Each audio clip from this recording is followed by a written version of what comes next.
BR9 టీవీకి స్వాగతం.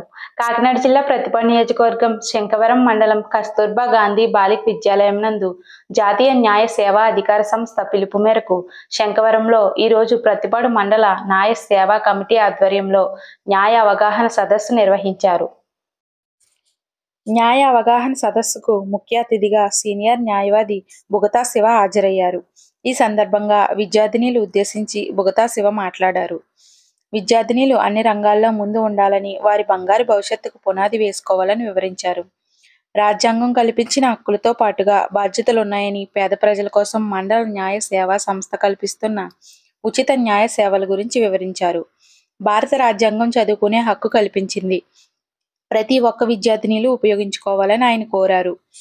Panel advocate అవసరాల దేవి, ఆకాశప్ మల్లేశ్వరరావు, శంఖవరం న్యాయవాది కె దుర్గాదేవి, స్థానిక నాయకులు మేకల కృష్ణ, కోర్టు సిబ్బంది శ్రీలక్ష్మి, విలేకరి సత్యనారాయణ, పాఠశాల ప్రిన్సిపల్ బేరా బాలామణి కుమారి విద్యార్థినిలు ఉద్దేశించి ప్రసంగించారు. ఈ సదస్సుకు న్యాయవాదులు మరియు స్కూల్ స్టాఫ్ పాల్గొన్నారు.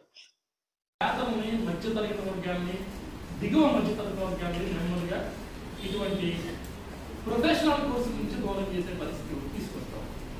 కానీ భారత రాజ్యాంగం మనకి ఏమిచ్చింది? చదువుకునే హక్కు ఇచ్చింది. అంటే చదువుని ప్రభుత్వాలు ఉచితంగా అందజేయాలి, వైద్యాన్ని ప్రభుత్వాలు ఉచితంగా అందజేయాలి, ప్రాథమిక హక్కులు ఇవన్నీ కూడా. అలానే మనం మాట్లాడే హక్కు కూడా ప్రాథమిక హక్కు, మాట్లాడే హక్కు కూడా ప్రాథమిక హక్కు, భావ ప్రకటన స్వేచ్ఛ, అది కూడా రాజ్యాంగం మనకి ఇచ్చింది. అందుకని మీకు నేను మొట్టమొదటిగా అప్పీల్ చేసేది ఏంటంటే, చదువు మాత్రమే మన జీవితాలను మారుస్తుంది. ఖచ్చితంగా చదవాల్సిందే. దానికి ఒక సినిమాలో హీరో గారు 10 మందిని కొడితే 10 మంది పడిపోయినట్టు షార్ట్ కట్లు ఉండవు. కష్టపడి చదవాల్సిందే. కష్టపడి చదువులోకి మాత్రమే ఇవాళ భవిష్యత్తు ఉంటుంది.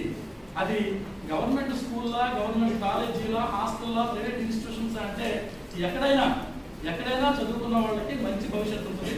మనం వాళ్ళతో పాటు మనం పోటీ పడాలి, వాళ్ళని మనం అందిపుచ్చుకోగలగాలి, వాళ్ళని మనం దాటగలగాలి. అప్పుడు మాత్రమే మనం చదువుకున్నటువంటి చదువు కానీ, లేదు మీరు మీ అమ్మా నాన్నల్ని, మీ ఇంటిని, మీ ఊళ్ళని వదిలేసి ఇక్కడ చదువుకుంటే దాని అర్థం కానీ మీకు అప్పుడు సార్థకత.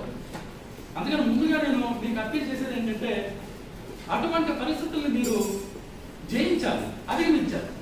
ఇందాక మా మేడం చెప్పారు, దేవి మేడం చెప్పారు, బయట సొసైటీ ఎలా ఉంటుంది, మీ ఇన్స్టిట్యూషన్స్లో ఎలా ఉంటుంది, ఇవన్నీ కూడా మీరు ఇప్పుడు పిల్లలు అయినప్పటికీ మీరు పెద్దవాళ్ళు అయిన తర్వాత అవన్నీ మీరు అర్థం చేసుకోవాల్సినటువంటి అవసరం. 2, మా దుర్గాదేవి మేడం చెప్పారు, ధైర్యం. నిజంగానే అది చాలా మన జీవితానికి చాలా అవసరం. మనం ఇలా తలంచుకొని ఉండాల్సిన అవసరం లేని పరిస్థితిని తీసుకొచ్చేది ధైర్యం. మన జీవితంలో ఎట్టి పరిస్థితుల్లోనూ మనం ధైర్యాన్ని కోరుకోకూడదు. మనం తప్పు చేయనప్పుడు ధైర్యంగానే ఉండాలి. తప్పు చేసిన వాళ్ళు మాత్రం